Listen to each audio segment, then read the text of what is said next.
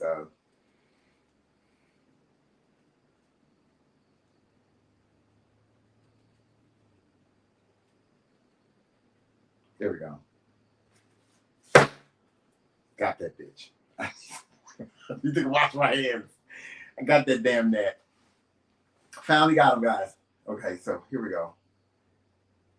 Okay. Uh-huh. Desktop. Mm-hmm. Now I can exit out of this. Okay.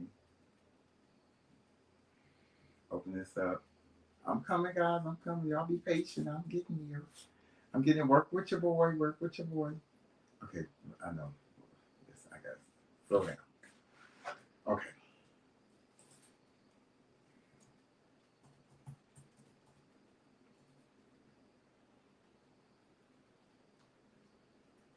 Okay. Here we go.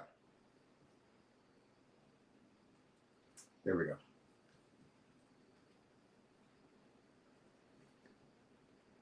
Let's take this down.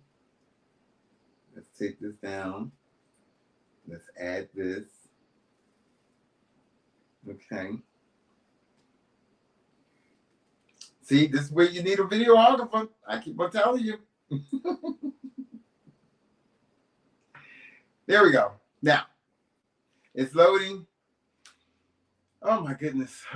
Okay, here we go. Whoever the guy name is, let me see here. I don't know his name. I don't know who he is, but he states that Lil Wayne lyrics is whack, and he feel that who wants to be at the Super Bowl listening to Lollipop, Fuck Me Like a Lollipop, and so basically he was saying that that Jay-Z made a smart decision on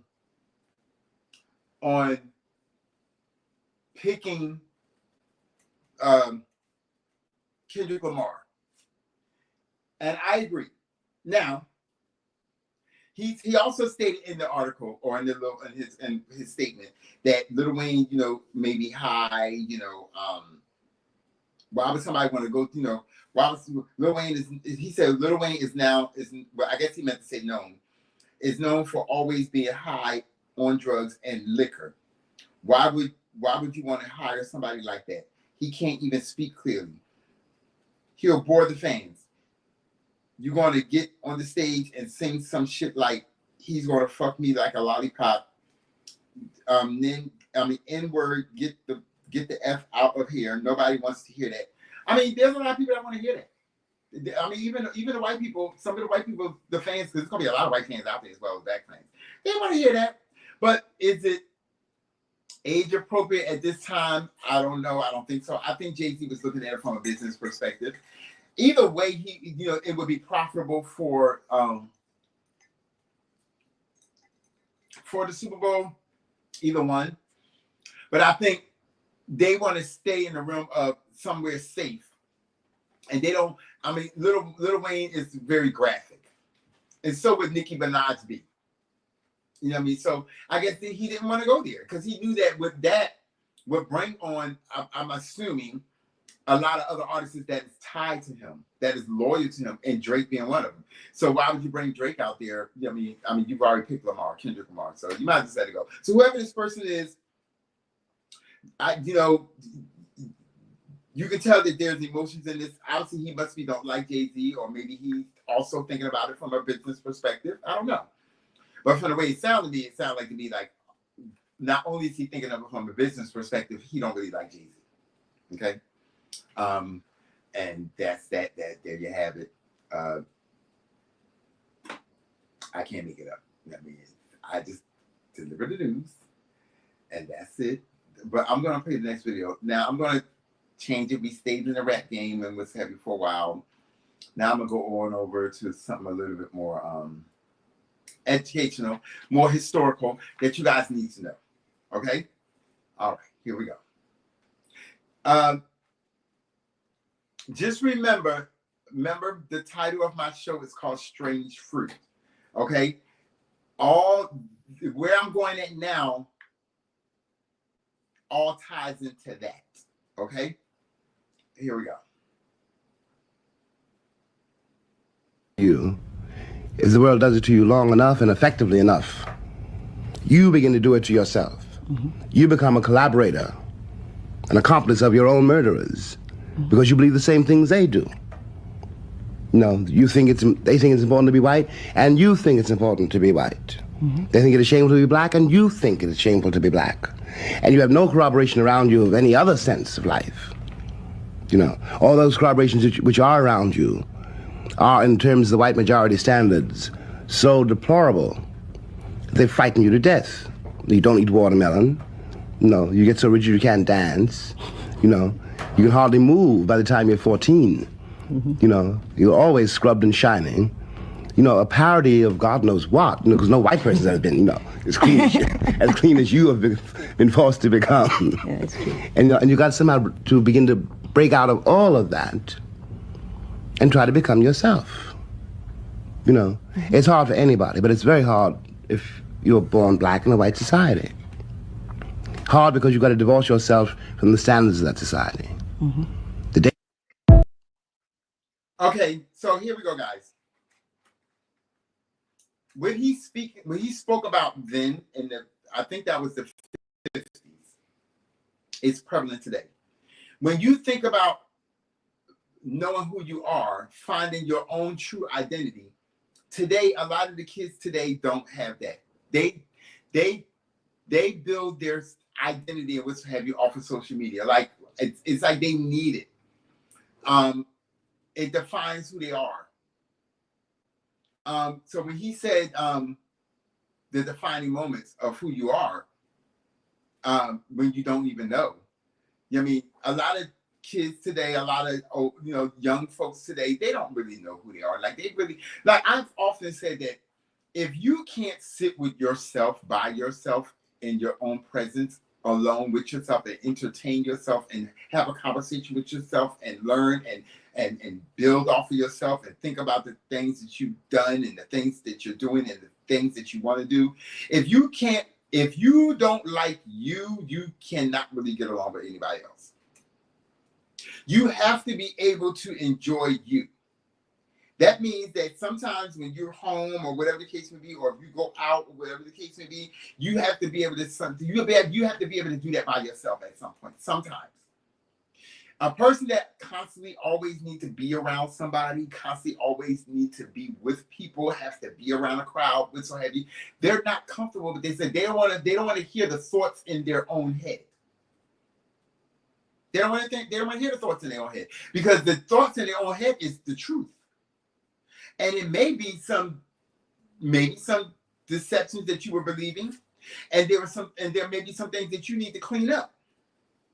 But at the end of the day, if you cannot sit with yourself and be with yourself, there's a problem. Now, where am I going with this? Let's do this. Oh my gosh. Stop playing.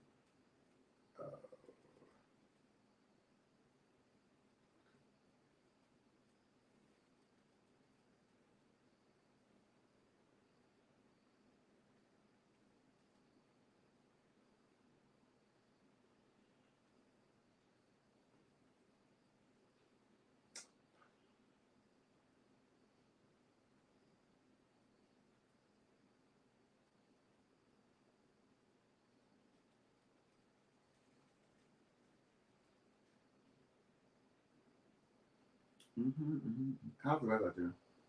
Good. Perfect. Wonderful. Yeah, guys, I'm getting there. It's gonna all make sense. Just work with me. Let's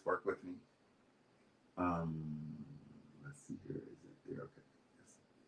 It is there. I got more that I'm gonna upload. Because it's coming close to the end of my show.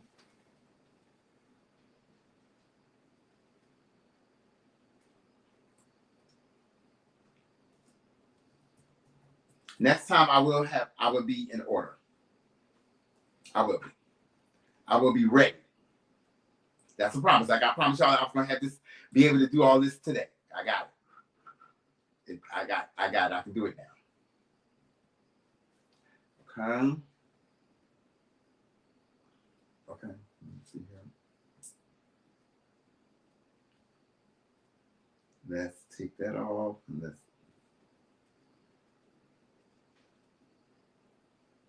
let's bring this on. Now, many of y'all may not know who this person is by just looking at her. And I will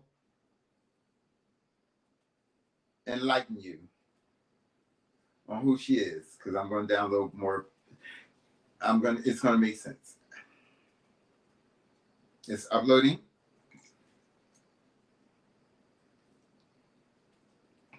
Okay. I'm going to sit back there for a minute, and I'm going to see if you guys can figure out who she is. And it's understandable if you don't know who she is when you see her or look at her pictures. But I'm gonna say I'm gonna say is Lee Daniels. Okay, I'm gonna mention Lee Daniels. Lee Daniels is that Spike Lee. That who was the guy that did Poetic Justice?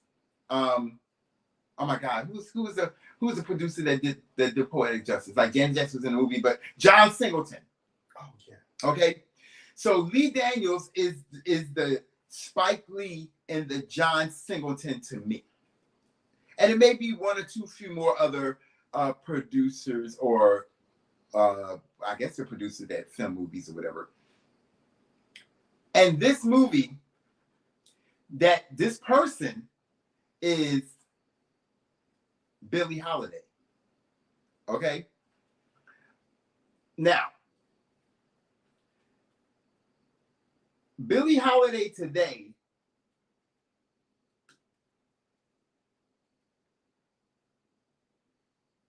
oh God, this thing's so fast. Billie Holiday today would not be, today she would be provocative.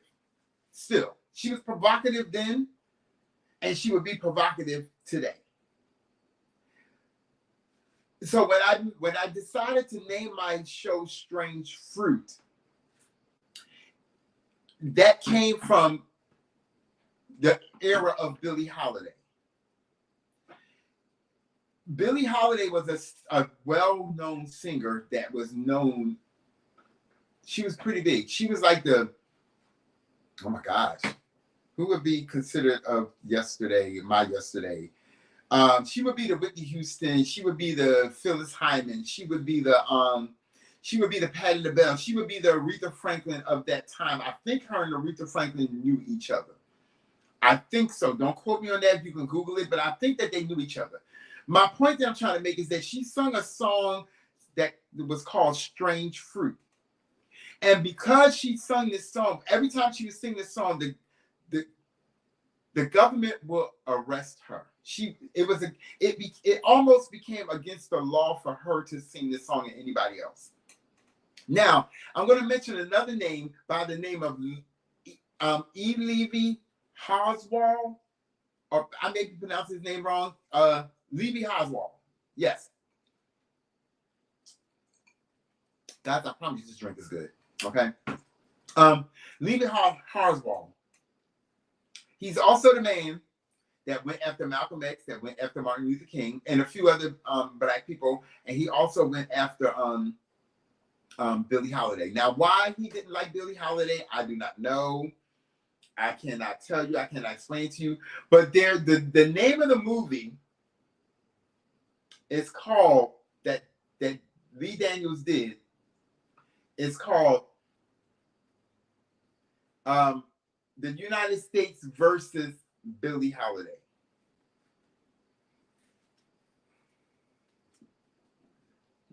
I want to pull up the movie. I want to pull up the flyer of the movie.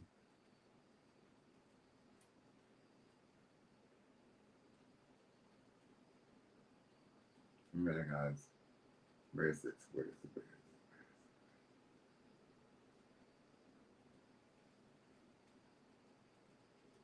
Here we go.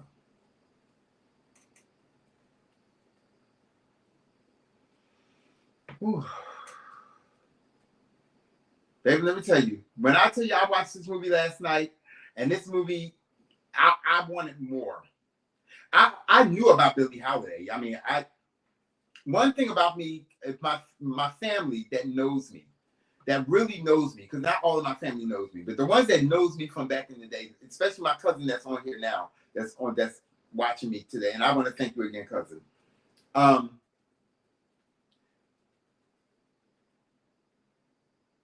She should know that that I love music. Okay? I love music, and I love anything that has to do with art and telling the story. Keep on doing the same thing again. Okay. And telling the story about our history. I love it. I love it. Anything that even my co-host, he can tell you, I love anything that's historical.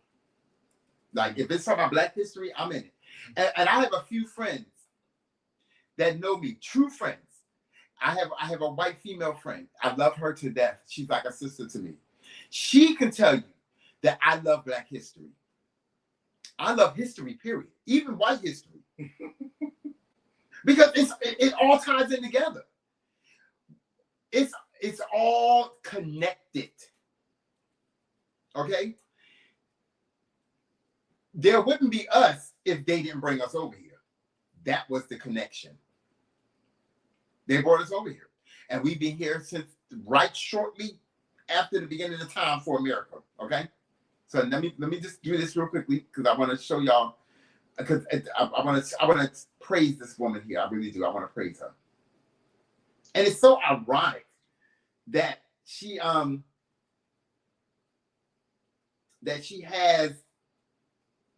this aura about her. Oh my gosh. She does. She does. I gotta be a little quicker. I know. Okay, it's loading. So, Strange Fruit was an awesome movie done by, I'm sorry, not Strange Fruit. The United States versus Billie Holiday was an awesome movie done by Lee Daniels. Now, this movie came out in 2001. And yes, I'm speaking about it now because I really just learned about it. I never really watched this movie because I knew about Billie Holiday. I knew the story. I knew why she was so provocative, and she was very, like, her, the way that they tell the story, her as a person, her personality was provocative. Like, she really didn't give a fuck. She really, and when I say didn't give a fuck, like when the feds would come and when they would come and raid her, because also let's not forget that she was also addicted to heroin, okay, to dope. But I believe that they deliberately got her on dope. That's just my opinion, allegedly. You know, because back then the government in the 40s and 50s, they were dirty. Levy Harswell was a dirty man. He was, and I mean, if you want to mirror somebody after him, I say Trump. That's just me. My opinion. If I want to say this person mirrors this person, Trump mirrors Harswell. But back to the story. So she was addicted to heroin. She was a famous singer, a famous blues singer. I think this is what it was. She might have been blues. I think it was blues. And she was provocative. And the one song that they didn't care what she did, well, they cared about the heroin as well, but they didn't care what she sung, long as she didn't sing Strange Fruit. And the reason why, one of the reasons why they didn't want her to sing Strange Fruit is because they didn't want to be reminded or constantly reminded of the impact of the things that they did to us, which was the hanging, the lynching. That you know, there would be, and this happened in the South, I mean, regularly. I mean, it was often. So that's why earlier in my show, I mentioned when I said that cop killing black people today, or yesterday, or 10 years ago, or when Trump was in office, or when Michael Brown died, or what so have you, all that was a new form way of lynching us. So back then, when they was really hanging people and they were riding around on horses with white sheets and the cone head cover over their head or on top of their head, because some of them was bold enough that they just wore the cone. I guess that was the Grand Marshal or whatever you called it. And then the other ones, they wore the full costume face over it, where it just had the two holes in the eye. You know what a Ku Klux Klan member look like when they dressed in full uniform. You know what they look like. And if you was born 15, 20 years ago and you watching me today, then if you don't know what a KKK person look like, as far as when they dress all in the white sheets and what's have you, there's something wrong with you. You choose not to know. Okay, now we have a lot of black people out here today, especially the younger generation, that they don't want to know about the past. But let me give you a little tidbit, a little education. The past will always repeat itself. I have come to learn that. And I fall right behind y'all. Okay, don't get it twisted and think that you're not living in the past, but it's updated to the future. It's just a new, different way of how they're doing things. Okay, but the movie, Lee Daniels, and the young lady by the name of Andrea, let me get her name together because I want to make sure I say it correctly. Andrea Day, that's her. That's the woman that's on the picture that I have posted right now. That's up there. Andrea Day. And Andrea Day. I think that's what it is. Andrea Day. Andrea Day, yes. When I tell you that woman played her part, if I could visualize Billie Holiday back, you know, the Billie Holiday, if I had the opportunity to have met her when she died long before I was born, and she died at the age of 44, guys. Okay, she was 44 years old. She died from liver failure because of the heroin that she did for so long. It affected her liver. Okay, but the woman that played her, Andrea Day, you would have thought it was Billie Holiday itself. Like no shade to Diana Ross.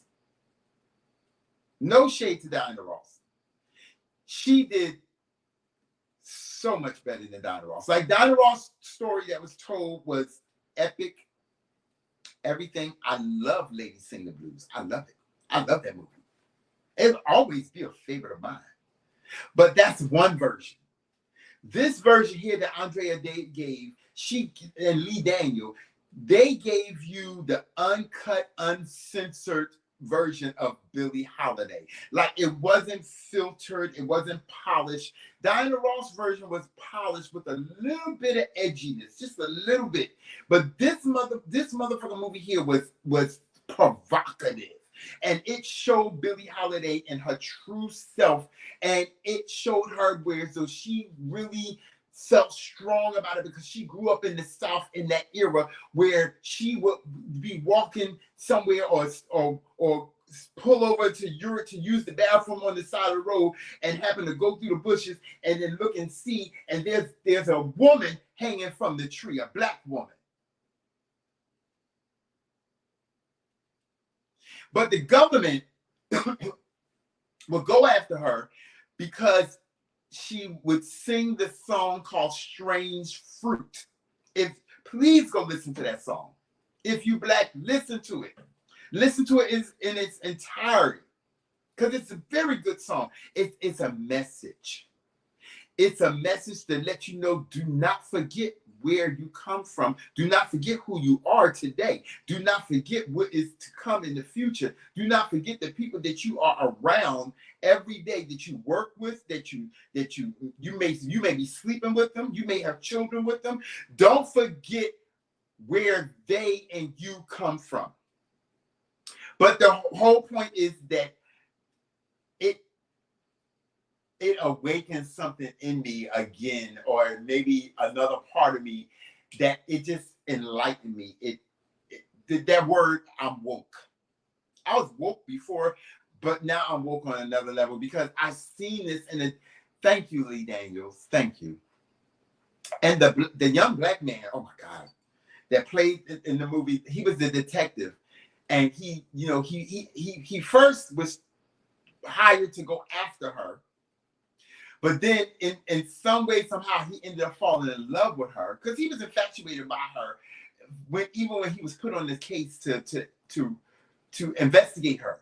He was infatuated by her then. And when he met her for the first time, he was mesmerized by her, just in her presence. But the love scene, the love scene was everything. So James Baldwin, what I just played, ties into that. Is what he's letting you know.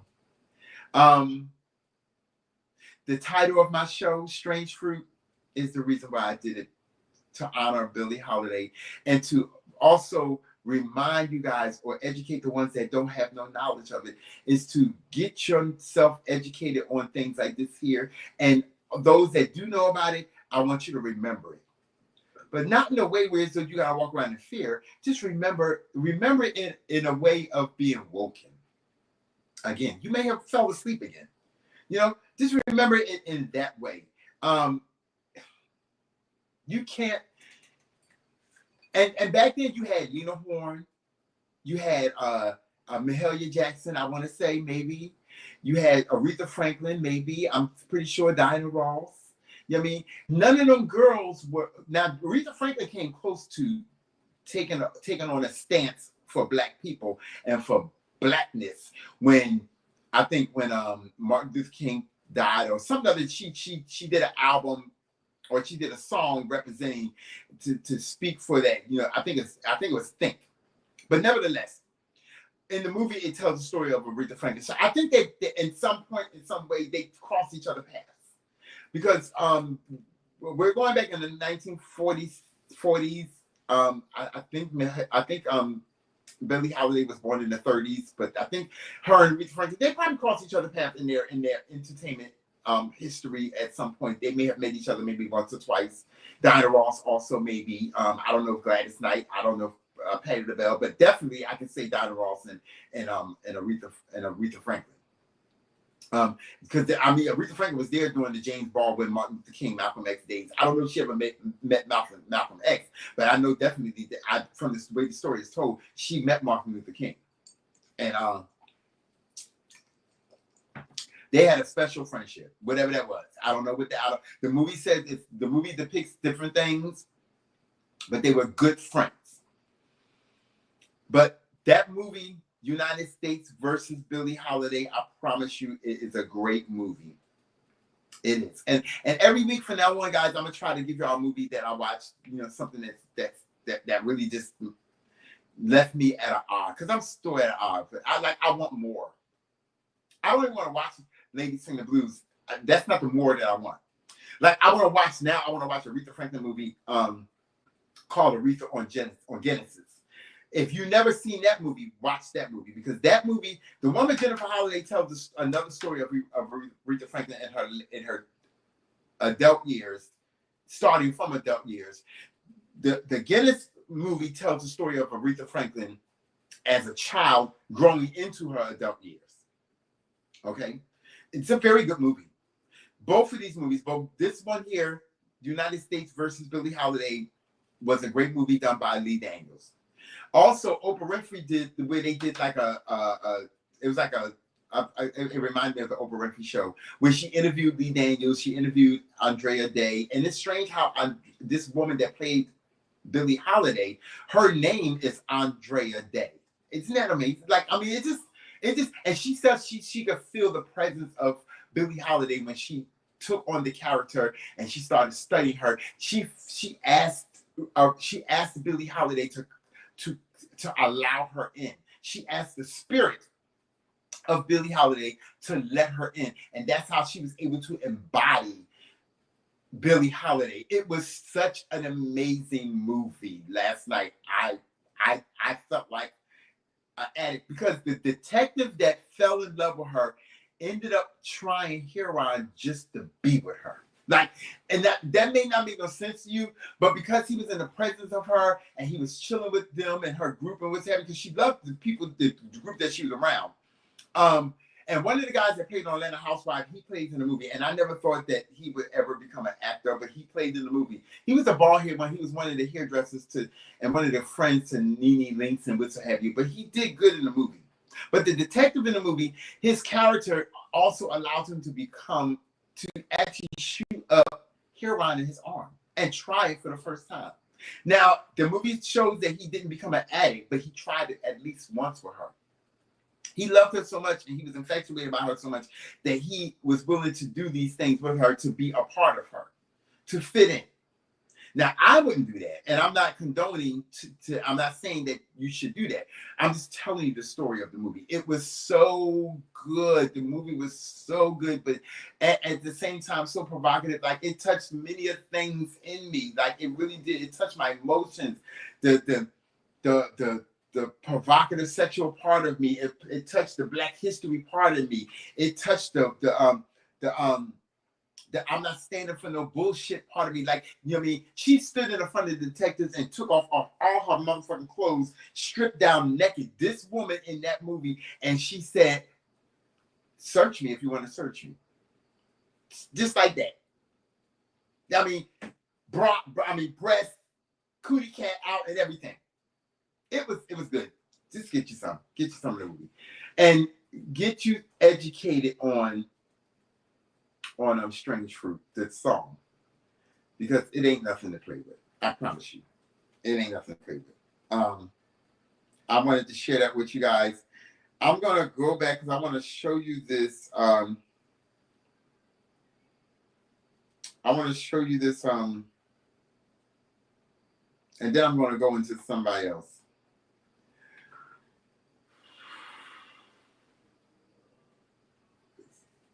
I don't think that's it. That's not it.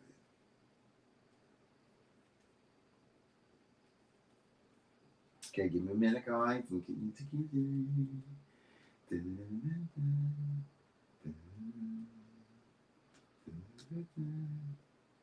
Yeah, the movie was good, guys. It was excellent. It was so good. Oh, I want to watch it again.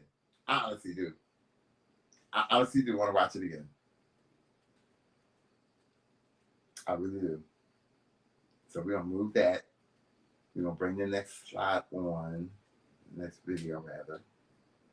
Mm-hmm. Where is it? Why is it not here? Oh, where is it? Where is it? What's not there? What's not there? Why is it not there?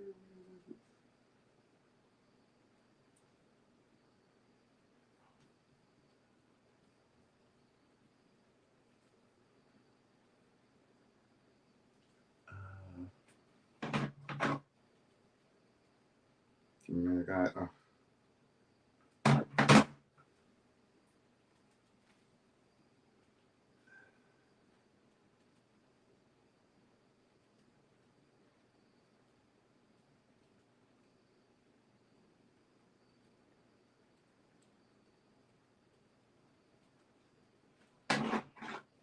I'm getting it.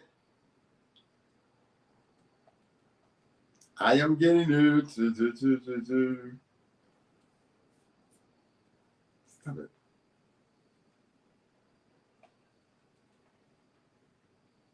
Where is it? Okay, there we go.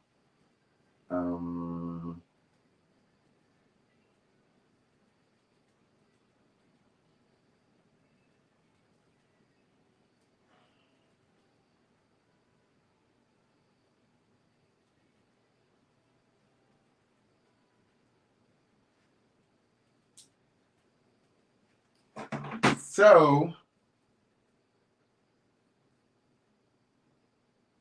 we're gonna pull it up, and we're going to okay.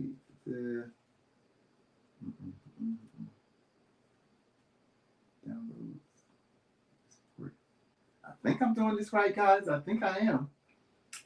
Give me a minute, man. Give me a minute. Let's see here. Let's see. What am I doing here? Dick once, right? And then he's like, I'm not sure if I liked it or not. Let me try it again. Let me try it again. And then he says, you know what? It's not for me. Don't like the taste. You see what I'm saying? Don't like the taste. We're not talking about chicken. We talking about dicking. Well, you know what? Dick in his jaw. Dick in his jaw. How you made a bar out of chicken and Because dick. she's an artist at heart. Yeah. It's natural. It comes natural. But it doesn't mean he's gay. It means he sucked dick twice. Okay. So just for the sake of your argument, that's okay. I got you. Because the art of being gay is being gay. It's being. It's a continuous state of being. So if you lie 10 times, you're not a liar. You just lie. Well, 10 times you damn near. That's pro. a lot of So practice. what's the limit? So anything above 2. You get a second chance, and then if you keep it going, then there you are. You strike out at 3. Yeah, Okay. pretty much. You strike out at 3. All right. Yeah. Okay, guys. Let's have this conversation real quickly. I spoke about this yesterday. And I wasn't able to pull the video, but I have it now. So you've had the chance to hear him say Tank. Okay? And that's why I said I feel like allegedly he may have been at one of the parties. And probably stayed for the FO. Because this man just said that it's okay if a man sucked the Peter once or twice. Suck the eggplant once or twice. A heterosexual man he's supposed to be. I don't know if he is or not.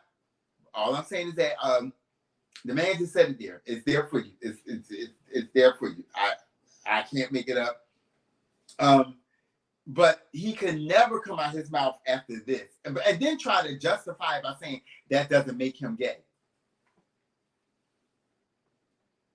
How sucking an eggplant don't make you, I mean, you gay. You're in that garden, baby. You're in the garden with us. You may not be of the lifestyle, but you like to dab into the lifestyle every once in a while. So you are basically one of us. You're like a part-timer.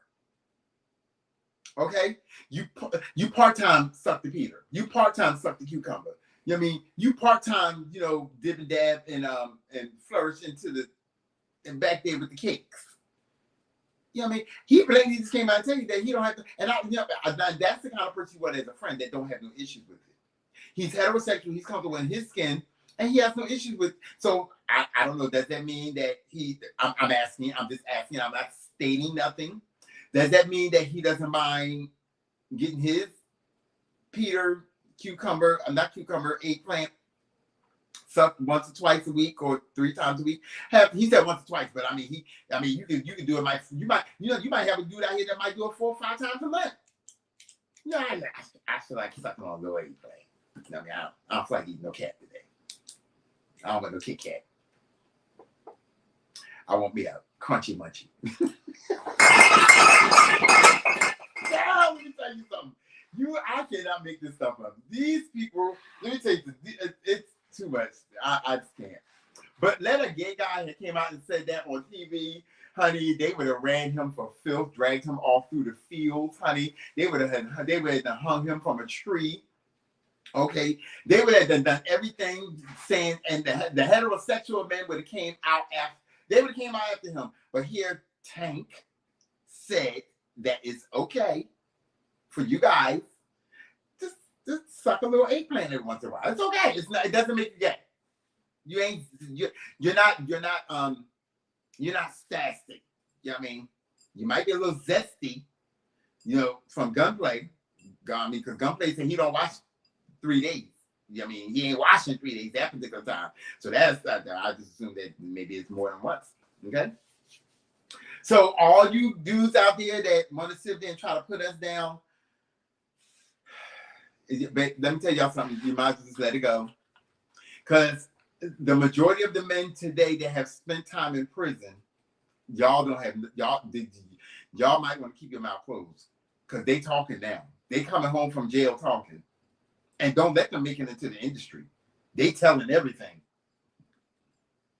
Okay? Everything.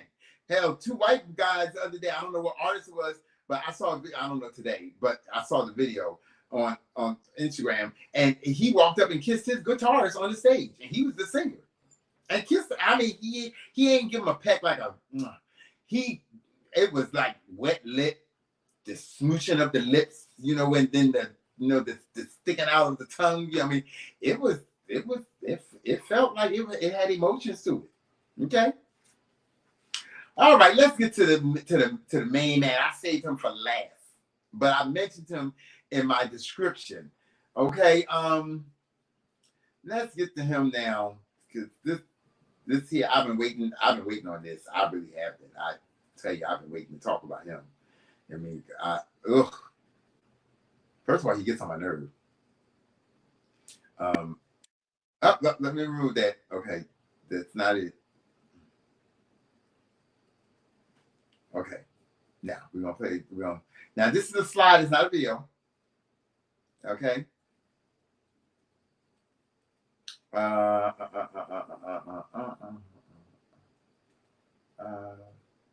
God, which one is it? I want to say is it 4? I think it might be 4. Let's see, is it him?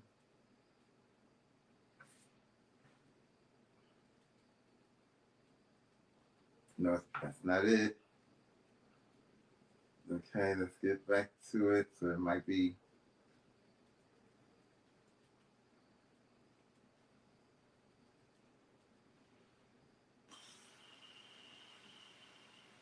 Maybe it's 3. I got a feeling it's 2. Let me see.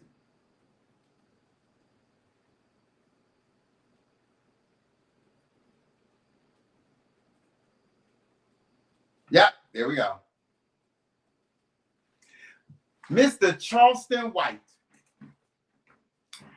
Okay, so Charleston White was arrested for aggravated assault with a deadly weapon and animal cruelty. I mean, you know, then you done. Okay, you stick a fork in you like a butterball. Not only, let me tell you something, they might forgive you for the aggravated assault, depending on who it was. If it was a white woman or a white person, you scratch that one too. But they might be a little bit lenient on that, a little bit less lenient on that, or lenient on them, and for the weapon, they may not play with that because you're black. But that animal cruelty, baby, they're gonna drag you down through there for that one. And it better not have been a dog. If it was a dog, I don't care if it was a dog with one leg and one eye. You getting dragged through there. Okay, so now the fact that you got aggravated assault with a deadly weapon, and I don't know who that's towards. I don't know if that's towards you. You know, somebody you was special with. You know what I mean? That you was doing the things with, having relations with, or because we all know that your little cross-eyed self got problems. I see issues. You like another Bootsy to me. Y'all talk a lot of shit and y'all so against a lot of stuff and you don't do the gay stuff and this, that, and the other and I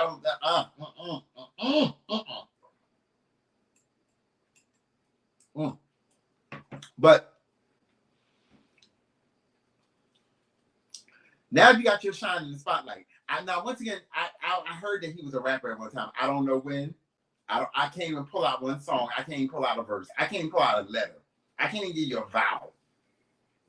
So I would have to literally Google what song did Charleston White do back in the day. What was the song that made him so popular with, so he got all these followers? So let's look it up. Okay? Because I want to know. I want to know what made him. What song did he do? Because I want to know. And how long ago was it? Okay, let's see.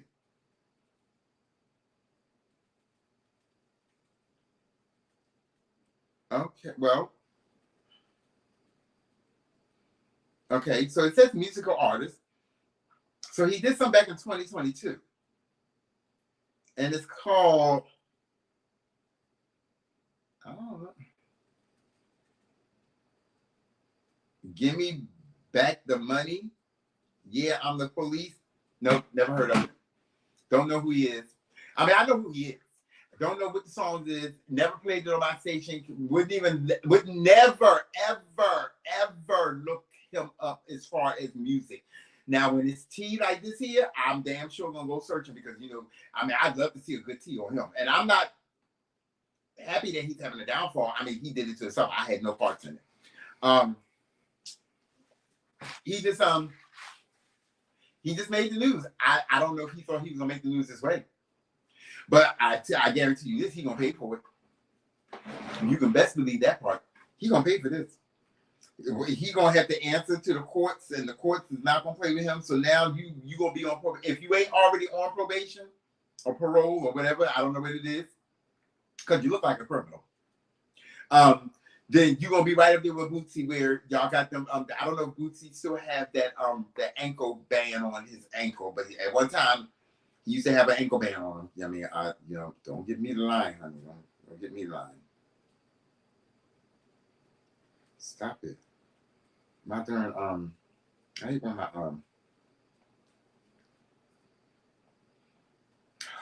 just get this board out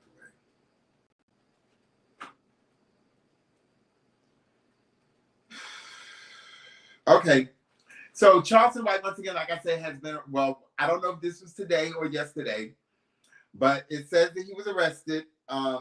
Let's look into this a little bit more. Let's look into this a little bit more. What does it say underneath? It says Charleston County cruelty, AGG assault. All this happened 10/10. So this was the 10th. When was the 10th? The 10th was Thursday. Yeah. So this happened on the 10th. And that picture I'm 54. I don't know how old is Charleston White. He looked like he's about 60 there. I mean, in this mug shot. I mean, I'm just saying, I'm just saying. That's all I'm saying.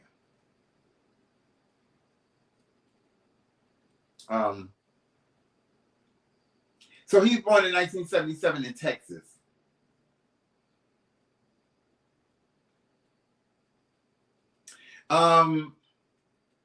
So he would be on age with my sister, but he looks way older than that.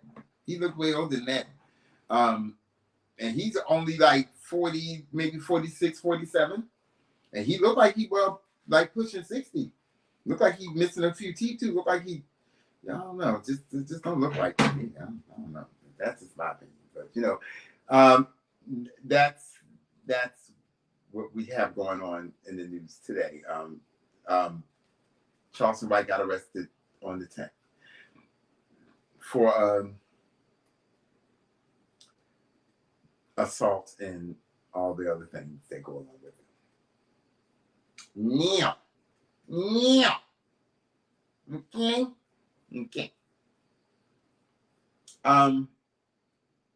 Guys, it has been real. I really do thank y'all for allowing me into your home.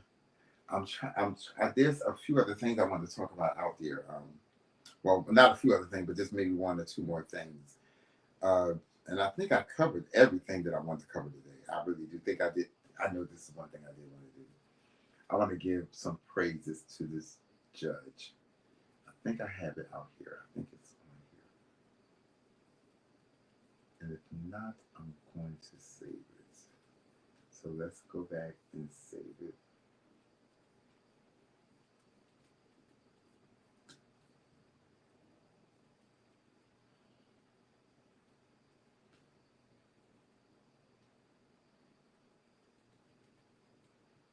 Okay, so it's first noun. Where is it?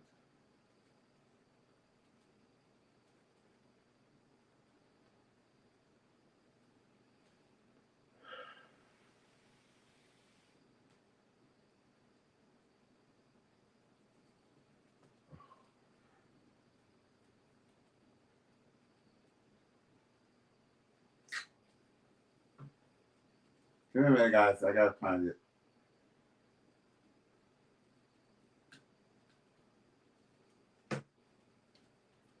Okay, so it's after that. Oh, a bit too far.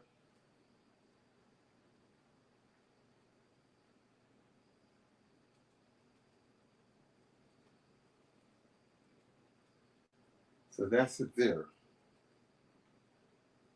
I don't know why I'm gonna play.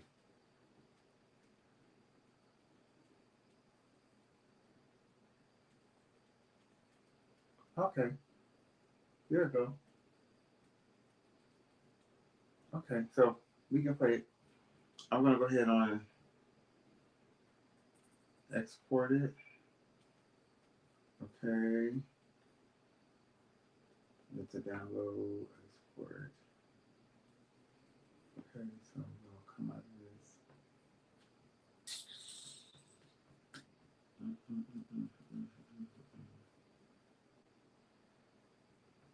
I think I got it. No, that's not it. I mean, that's not where I need to go.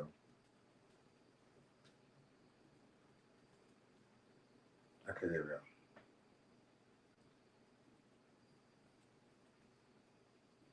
Probable cause, you have the right to remain silent. Defendant crossed unauthorized crossing point from convenience store to apartment complex. Wait, he did what? He crossed an unauthorized crossing point, so I guess he crossed the street. Is he jaywalking? Yeah. Yes, Your Honor. Walking while black. A PC search was conducted and the officer observed a large sack of marijuana. I don't think so. Walking while black. I don't think so. I'm gonna find no probable cause. Yes, Mr. Blake, be careful, man. You know, the world is against you. Don't let him be. Do something with your life. You know what I mean? The more you just, come on, man. All right, I'm gonna have you just take a seat back, all right? Hang tight. Okay, guys, I'm gonna play that one more time because I think that was admirable. Probable cause, you have the right to remain silent. Defendant crossed unauthorized crossing point from convenience store to apartment complex. Wait, he did what? He crossed an unauthorized crossing point, so I guess he crossed the street. Is he jaywalking? Yeah. Yes, Your Honor. Walking while black. A PC search was conducted and the officer observed a large sack of marijuana. I don't think so. Walking while black. I don't think so. I'm gonna find no probable cause. Yes, Mr. Blake, be careful, man. You know, the world is against you. Don't let him be. Do something with your life. You know what I mean? The more you just, come on, man. All right, I'm gonna have you just take a seat back, all right? Hang tight. I just want to give a shout out to the judge because I feel that the judge was, and not just because he gave the guy a pass. He gave the young, I don't know who the young man is. I don't know what state that's in. I don't even know the name of the judge, but I found it on social media. And like I said, it's this commentary that I'm giving you guys. I just want to commend him because who locks a person up for, or who pulls a person over for jaywalking? Although it is against the law, but come on now. I mean, and then with the jaywalking was the window, was the window to give him the purpose to look further within. And that's what led him to be able to search him and find whatever drugs that he found on him, which led the arrest of him being arrested, not for the jaywalking anymore, or only for the jaywalking, but for having possession of drugs. And so that was, like the judge said, walking while black, and also that was racial profiling. Once again, they put down the white sheet and picked up the black uniforms with the hat and the gun, and the blue uniforms with the hat and the gun. I don't know what color. Each state has a different color of uniforms that the cops wear. And it's just sad that we live in a world today where though a black man, period, whether he's young or whatever, can't walk down the street without being racial profiled by the cops. Okay? So kudos to the judge, whoever the judge was or is. I hope he make it to the Supreme Court and be that same judge at the Supreme Court of the United States. Because we need him. We need to get rid of some of these ones that's sitting on the stand right now. Okay? Guys, I want to thank y'all for watching my show. It's been a pleasure. I mean, I don't think there's anything else I want to talk about. I do want to throw in Frida. I'm just gonna throw in Frida. That's gonna be the closing of my show. Frida is gonna be the closing of my show. Okay. Let me just do this real quickly.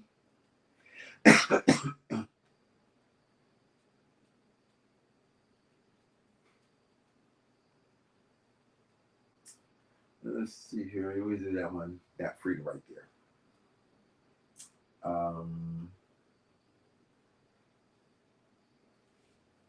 To desktop.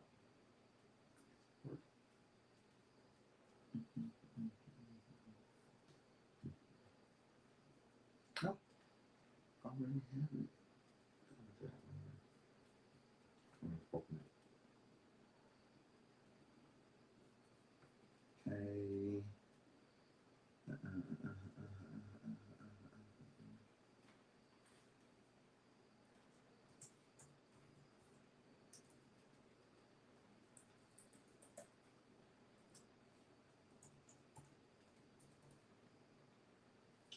Whew.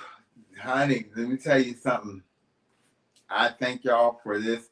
This, I feel, has been my best show yet. Like, the other ones were great. They were good. But because I have visual with this one, I feel like it gives a little bit more feel to it. Or to me, I mean, what y'all think? Do y'all agree? I mean, it looks more professional, more real, like an actual. You know, I want you guys to feel like you're watching a TV show. That's it. Or of course, it's a real podcast show. But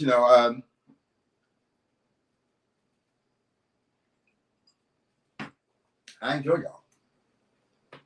So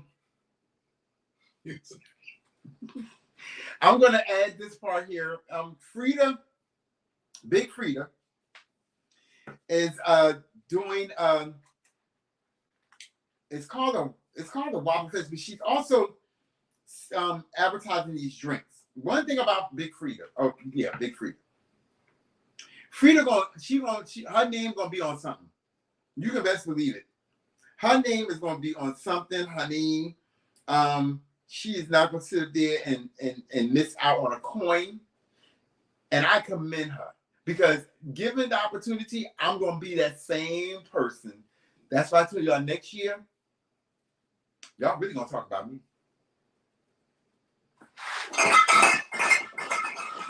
And it ain't gonna be in a negative way. You told Hoppo to beat me.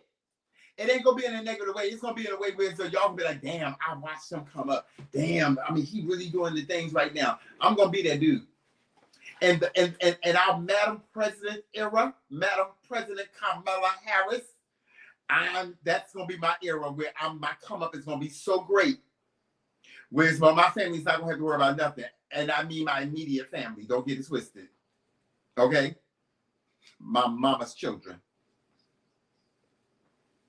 Let me put that out there right now. Okay?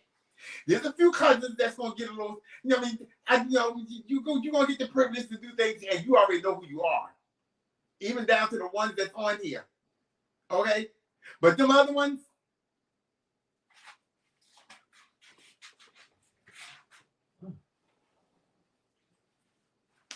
not a motherfucking thing. Don't even look for me for airtime. Okay.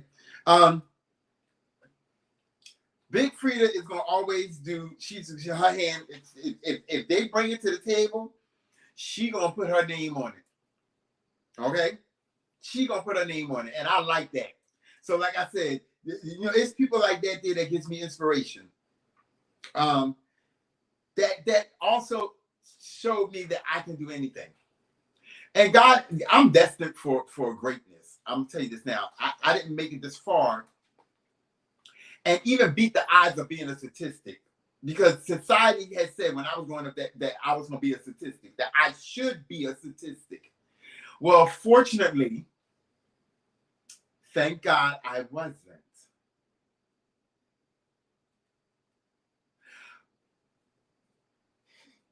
Okay. Fortunately, I wasn't. Okay.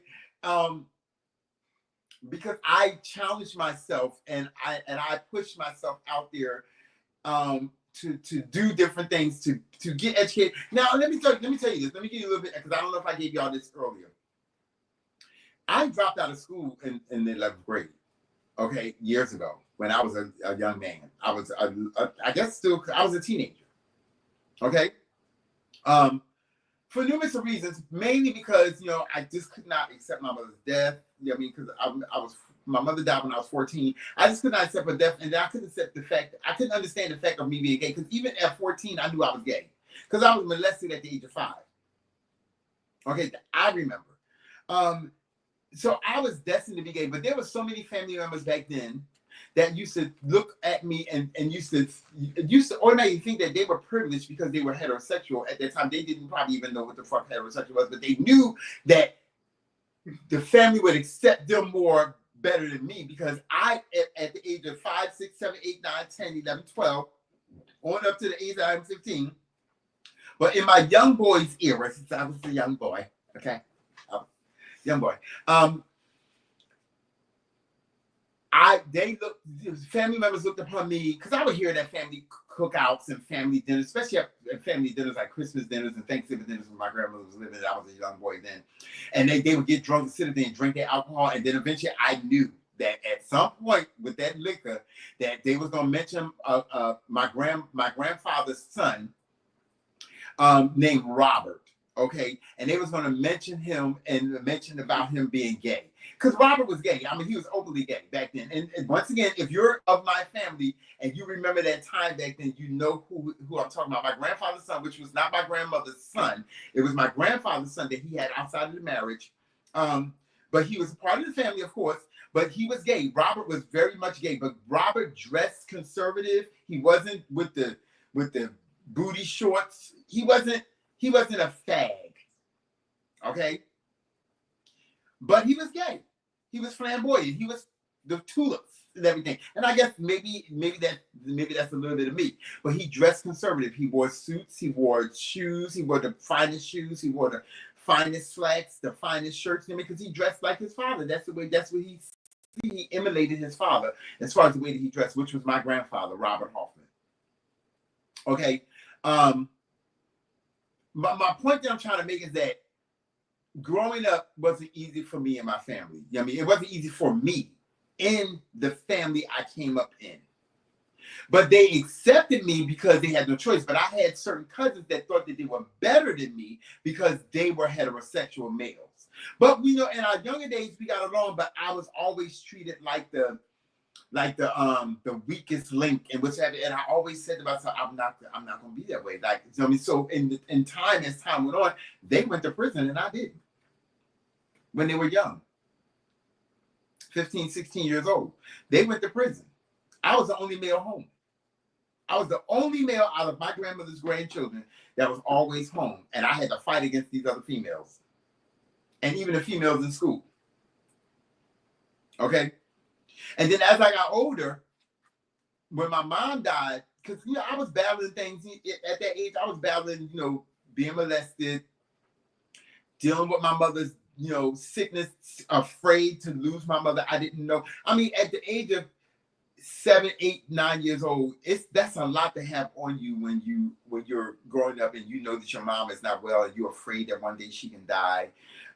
You know that you're gay and you don't know how to tell nobody. You didn't understand what gay was, really. You just knew that at school you liked the boys. I didn't like the girls. I liked to play with the girls. I didn't like to play with the boys because the boys were too rough. And they didn't want to play with me anyway because they can just kind of sense something. You can sense it. You know what I'm saying? They can sense it. So at school in the South, because I went to school in the South, I would always pretty much be to myself or around a bunch of females. So that's why today I generate the females and I respect females and I am about women's power and women's liberation and women's rights and what have you. Being a gay black male myself, I just had to always fight. I had to fight my family and what have you to not so much to prove who I was, but yet to prove that I was no weakest link. And then it got to the point where as we got older, then it became like a form of jealousy because here I'm thriving, I'm educated, I got good jobs, I'm taking care of myself. You feel me? I have my own place. Okay, I have my own car. I'm doing the things. I don't even live in the same state that my family lives. Most of my family lives in multiple states. I don't live in the states that I grew up in. I don't live in those states. I don't feel the need that I need them around me to feel secure in order for me to make it. Because when my mother died, my mother left me on this earth pretty much as an orphan. Even though I had my sister, yes, still be my sister was an orphan. Even though I had my grandparents who did very well in raising us, yet still we were orphans considering that our mother had passed away. My father wasn't there. And let me say this. When I mentioned Strange Fruit and I spoke of Billie Holiday and I spoke of her being a woman that did not give a hootenanny. She didn't give a hootenanny about what people thought about her. But then on the other hand, she did because she couldn't understand why the government was after her. Why are they singling her out? Her drug addiction to heroin put me in the mindset last night of my father. Because I remember when I was a young boy, well, I didn't understand until I became like a teenager. A teenager. But when I was a young boy, my father was a part of my life here and there. He was like in and out. Like I can say between the age of 5, because I was aware at 5. At 5 years old, I was aware, as today we would say, I was woken. At 5, I can remember certain things back then. And I remember my first behind cutting from my father. I remember my first behind cutting from my uncle, which is one of my cousin's father. He wasn't my grandmother's son, but we looked at him like an uncle. Okay. I remember when my father had to chase me in the apartment with because let me tell you, you had to work for the ass whipping you wanted from me. Okay, if my mother was living today, she would probably tell you had to work for it because I was a runner. You know what I'm saying? Then you won't have to catch me to get this ass whipping. Because I'm not gonna stand there and just let you hit me. And so I would run. And the first place I would run to is underneath my bed. Because I figured it's harder for you to get to me. You had to flip the bed over. And back then in the 70s, them bed was heavy as fuck. They ain't as light as they are now. Them bitches was heavy. Okay, and my mom was not a big woman. Okay, she was a skinny woman, probably a little bit smaller than me. Okay, and she could not lift up no bed. But when she was mad, let me tell you something, that woman, I felt like she could lift a car when she was like mad at, period. I got plenty of behind cuttings from my mother. But back to my father. So my father, when I found out later on, my father was on heroin. Okay, and he used to do the things of, he used to do dope and what's heavy. So now watching Billie Holiday last night, it really gave me an understanding of now I understand what my father went through. I can show some respect on his addiction because it wasn't him. It wasn't him. He was embedded in that. And he was battling between something that he loved that did not love him. And that was the dope. Up until when my father died when I was in my 30s. Then he was, from what I understand, he used to shoot crack in his veins because he was a dope addict. And then, when I finally met him again after my mother died, because I never seen him when my mother died, he never called. It was heavy. And this is not I'm going to get to the good parts. Okay. I hated him for a long time from the age of 14, really younger than that, but really from the age of 14 up until when I became a man, when I met him again for the first time, when my oldest brother, because I didn't know who my siblings were. I knew that I had siblings out there, but I didn't know who they were at the time. And when I finally met him, my oldest brother, Luke, God rest his soul, he was the one. It was another brother of mine. I'm not sure if it was Sean or if it was Lynn, but they were the ones that took me to where my father was in Philadelphia at that time. And we met for the first time after all those years. The last time I had seen him, I was a boy. Okay, I was a young boy. Maybe 6, 7 years old. No, it had to be around about 5 because we left when I was 5 years old. And after all those years, and I see him in my 30s, there's no, the only connection that is there is the fact that I know that you are biologically my father. So automatically that connection is there. There's no bond. There's no bond. But I didn't understand the man and who he was. Okay? I understood who I thought I knew and who I thought I understood, but I didn't know the severity of what he possibly have went through growing up from being a young man in his teenage years to becoming a grown man to when he was a man when he had me while he was married. Okay, and once again, this is not to. This is not about degrading him. This is about placing accountability for me and understanding his reasoning, but not giving him a pass. But giving him a pass because not all things were intentional. He wasn't of sound mind and body all the time. I'm going to get back to Big Frida before I close out. Okay. So Strange Fruit, Billie Holiday, her dope addiction helped me see last night that, damn, my father did love me. The best way he knew how. So when we met each other again as adults, he answered, I can remember he answered every question to the best of his ability that he can answer for me. And one of the first questions I had for him is that, why didn't you call and check on us when my mother died? And he told me, Eddie, if I give you an answer, I will be giving you a lie. He said, I was still in my addict phase. And then when I heard it, then I still didn't want to understand it. Being a grown man, I still didn't want to. I didn't allow myself to hear him. And this is all about forgiveness. And this is what allowed me to move forward with my life and grow and evolve and what have you, because I found closure in a lot of things, even my mother's death.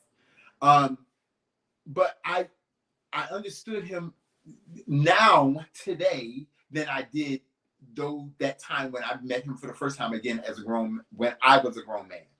I kind of, my brothers and my sister, I accepted them more because it was automatic. We all came from the same, he played just as much of a role in their life, maybe a little bit more than what he played in mine. But we all shared a part of him. We all had some memory about him. Some. I don't know if my sister does, and I don't know if my brother, my youngest brother does, his youngest son from his wife. I don't know if he does, but I surely do. I know my oldest sister does. I know my brother Duke, if he was living, he would, because we talked about him. We talked about my father all the time. My brother Lynn and my brother Sean, I'm pretty sure that they do. You know what I mean? But nevertheless, it helped me understand today who that man was yesterday. And because of Billie Holiday, because Billie Holiday said something in her movie, and she said, this shit, you will fall in love with it, but it does not love you back. And she was talking about the dope. She said it didn't love her back. She was in love with it, but it did not show her the same love back. It had no emotion. My father was born in the 50s. He grew up in the 60s and the 70s. The 70s was not easy because, dope was hard and on the streets, just like today's with new drug, whatever the new drug is today. But dope was real hard, okay? That's why I think I generate so much to the TV series or the movie series with Denzel Washington, and then the other one with something Whitaker. I can't remember his first name. When he did Harlem, The Godfather of Harlem. Because that movie was based on the dope game, the dope era. The shooting up in the veins. You know what I mean? That shit was real. You know what I mean? Thank God I have no memory of actually physically saying I've seen it, but I knew that I came up in the era. Okay? But understanding the man. So when I became a man, and after I found closure with my father, and I, of course, I had long accepted the death of my mother. At that time when I met my father, it was already maybe over 10, maybe 12 years that my mother had been gone. And finally I get the chance, and I had so much to say. And I told him then I forgave him. And then maybe a year later, he died. Well, I think a year or two later, he died. He ended up he went to jail, first of all. I don't know if he spent a couple of weeks, I can't remember, or a couple of months in jail, but when he came home, he had picked up weight, and I seen him again. And then shortly after that, I moved out of Philly, and I moved down south to Charleston, back to Charleston. And I think I had been down to Charleston maybe 2 months, maybe 2 or 3 months. And I got a call that he had took sick, and my older sister found him on the floor, unconscious, but yet still breathing.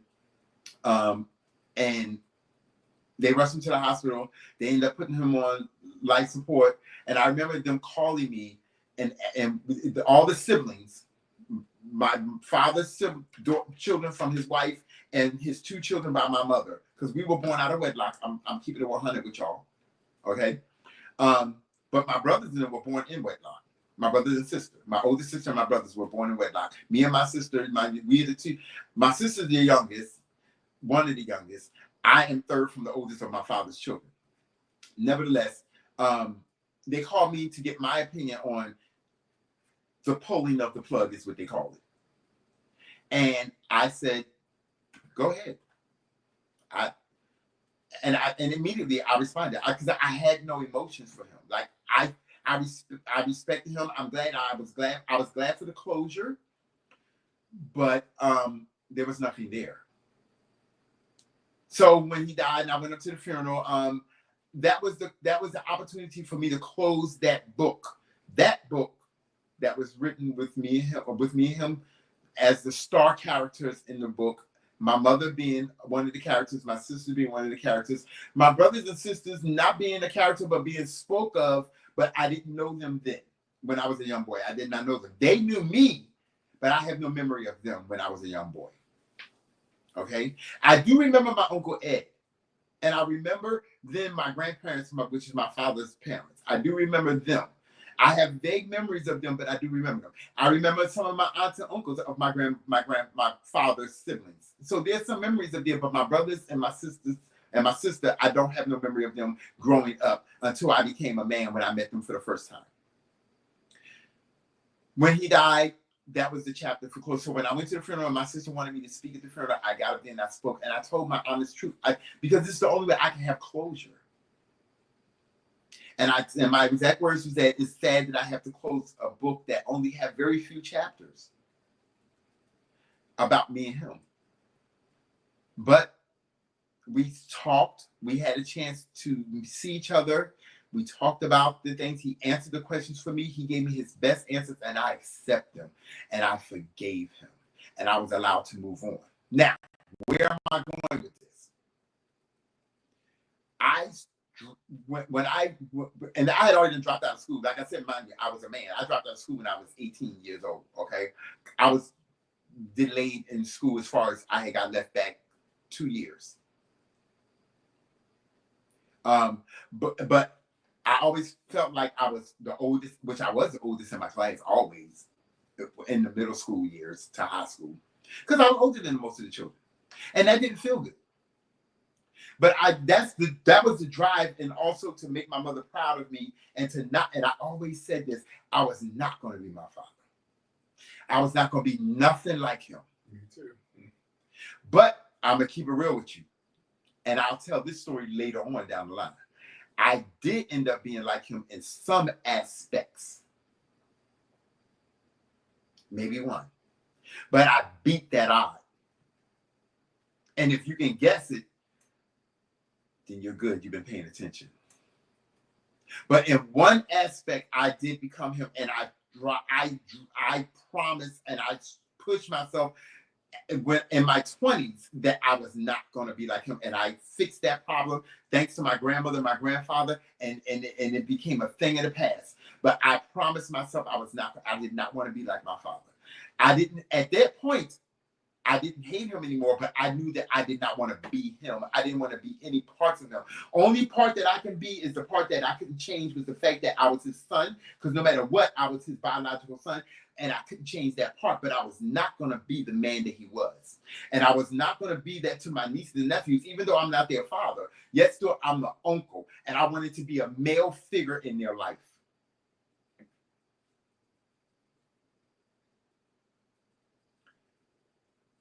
Where am I going with this?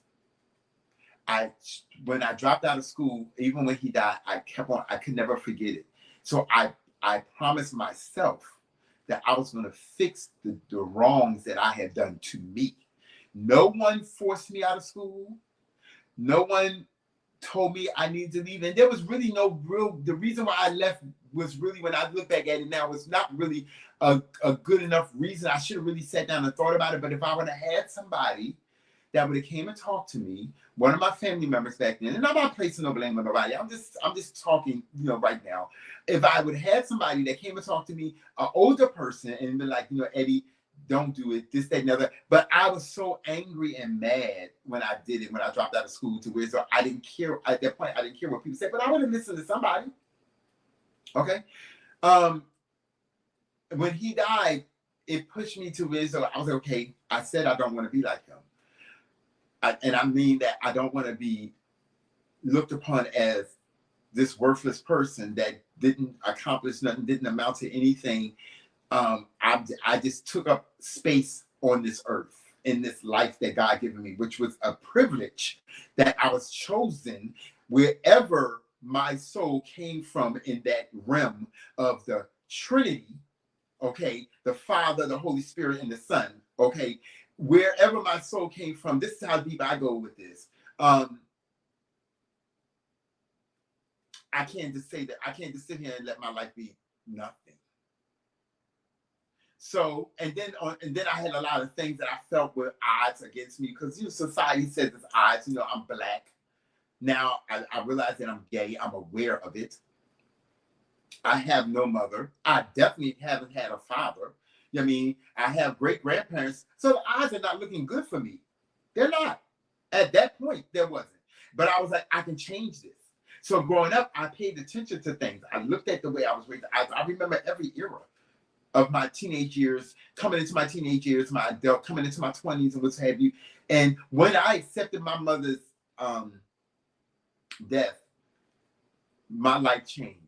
And then the second part was when I accepted and forgave my father, my life changed, and it was like a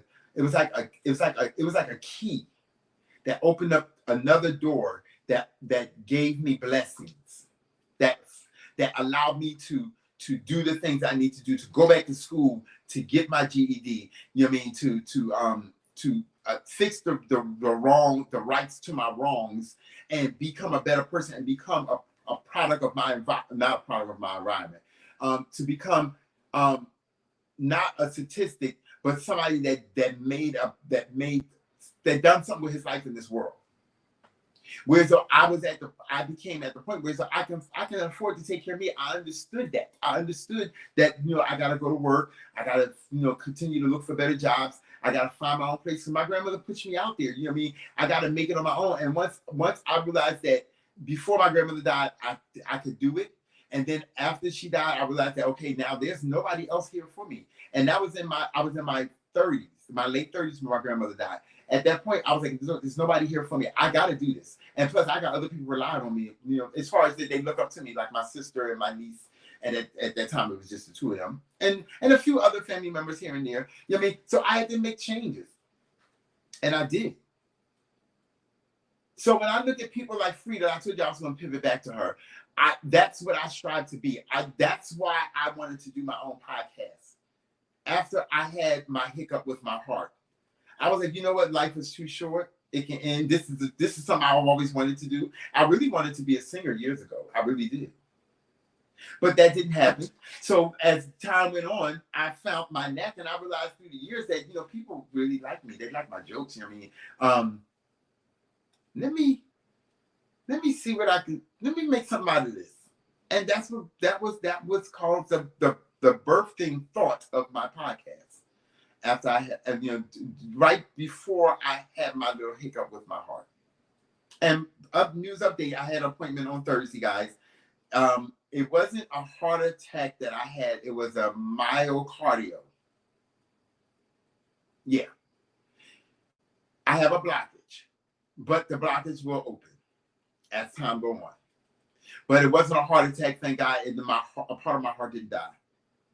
So when I mentioned strange fruit and why it means so much to me, because last night was the first time that I realized that now I can honestly say I understand my father's struggle growing up.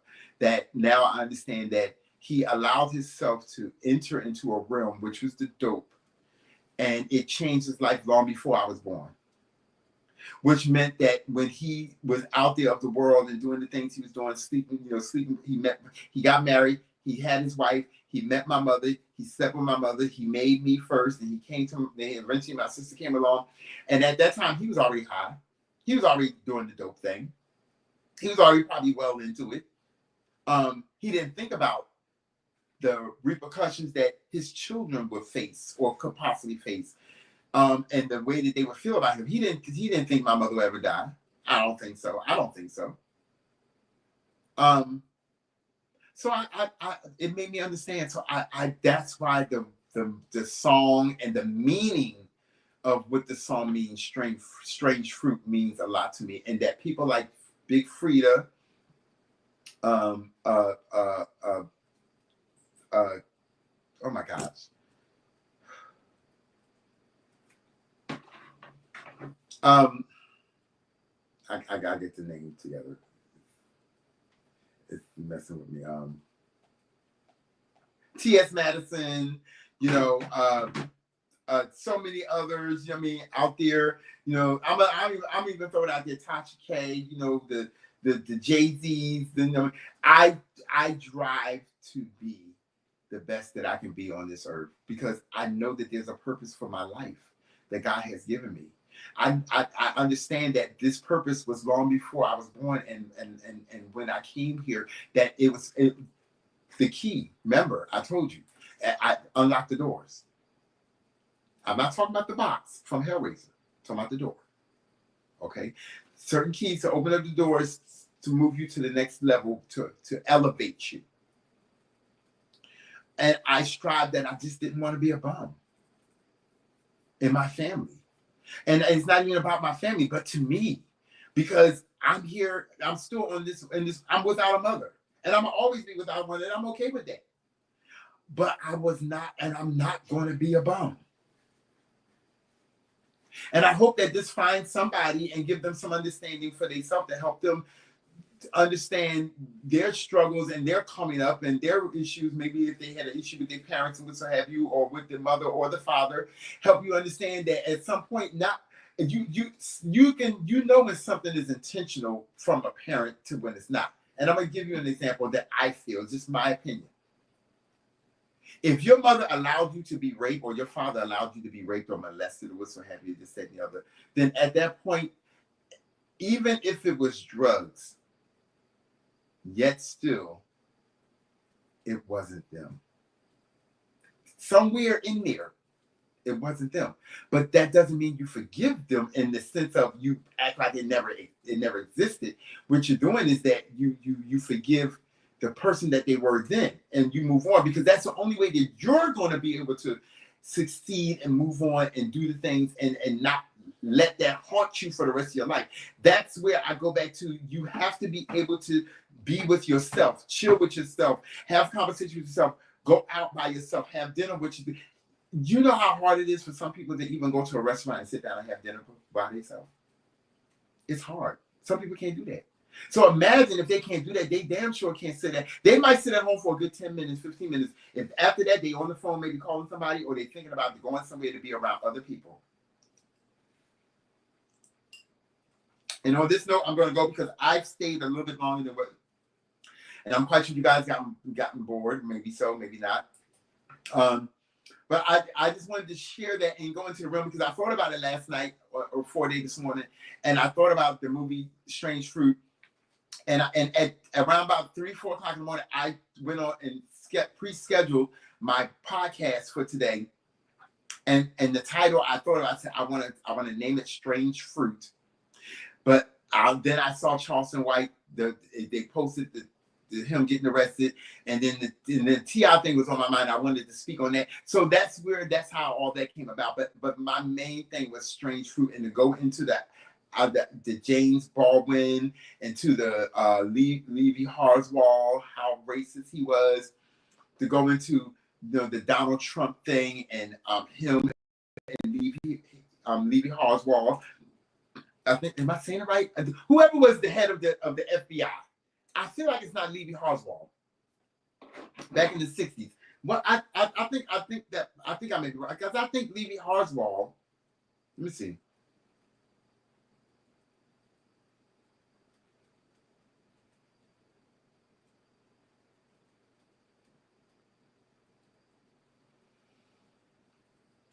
J. Edgar Hoover. I'm sorry, guys. I said the wrong thing. It was J. Edgar Hoover. And I may be pronouncing that wrong. Hoover, not Hoover. Hoover. Lee Harvey Oswald, I believe, is the one that they picked as saying who killed Kennedy. J. Edgar Hoover is who I mirror Donald Trump after.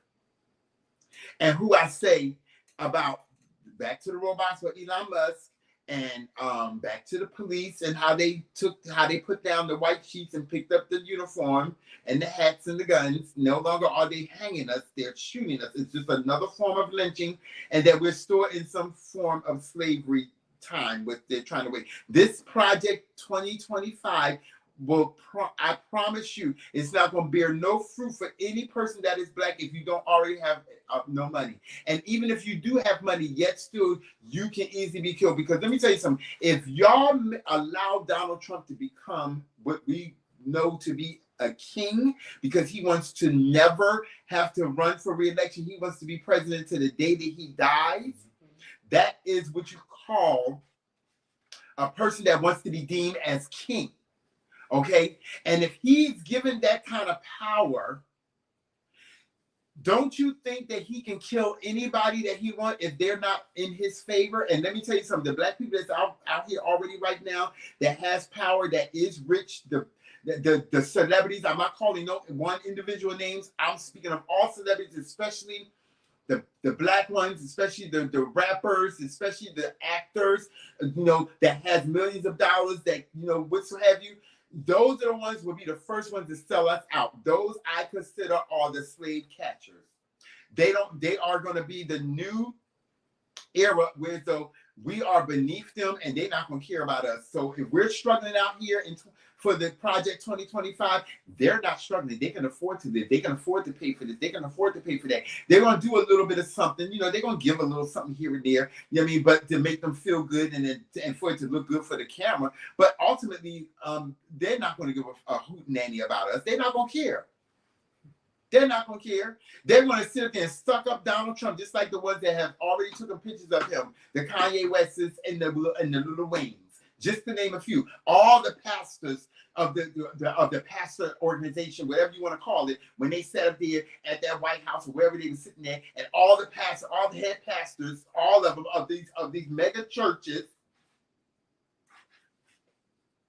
they sat up there and they was in the midst of him. You know what I mean? Not one time did I hear a pastor come up and say anything in reference to when a black man got killed by an officer. Not one pastor came up and spoke against it or anything. They remained quiet. Why? Because they did not want nobody to tap into their money or their millions. And now with this puppy thing going on, nobody really ain't gonna stand up for us now. And chance losing their money and the comfortableness of their life. But let me tell you this. Life is only temporary. Death is forever. Okay? Eternity. Eternity has no end. So this money that you have today ain't going to carry you into the next life. You might live comfortable here on earth, of course. But that ain't going to do nothing for that afterlife, whatever that afterlife is. That money here ain't going to do nothing for you. It's going to go on to somebody else, and 9 times out of 10, the government's going to find a way to take it. Okay? That's why you have lawyers and things. They're there to make the transition easy. But at the end of the day, somebody's going to be executor of your estate. And lately, the way it's been looking to me, every black person that died of some type of celebrity status, it's a white person. And I'm not being racist. I'm just saying what it is. Michael Jackson, white. Aretha Franklin, white. Beyonce and Jay-Z, they're still alive, white. T.I. and Tiny, when they settled their case, I'm pretty sure it was white. And nobody called on, what's that crumbling, the guy that always come out when some shit happened to black people, he always want to be the lawyer for them. Vin Crump, that's him. I wouldn't trust him as far as I can throw him. I'd have to hire somebody else. He won cases though. He won cases, this is true. But he also gained something behind it. Ben Crump, that's it. It's Ben Crump, yeah. And I'm not talking bad about him. He's a great person, great attorney, but he's always there in the midst.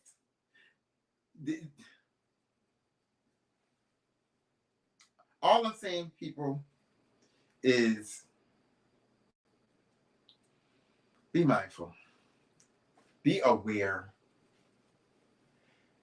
Learn your people. Learn your past. Don't try to forget it because you can't. It's going to help you. It's the blueprint. That's how you build a house. And I'm not talking in the realm of structure like a house that sits on land. I'm talking about your house, your foundation of who you are. That is going to catapult you into the stratosphere. Because right now, those Beyonce's, Jay-Z's, Sierra's, Nicki Minaj's, Cardi B's, they're in the stratosphere. They're comfortable. They're sweet.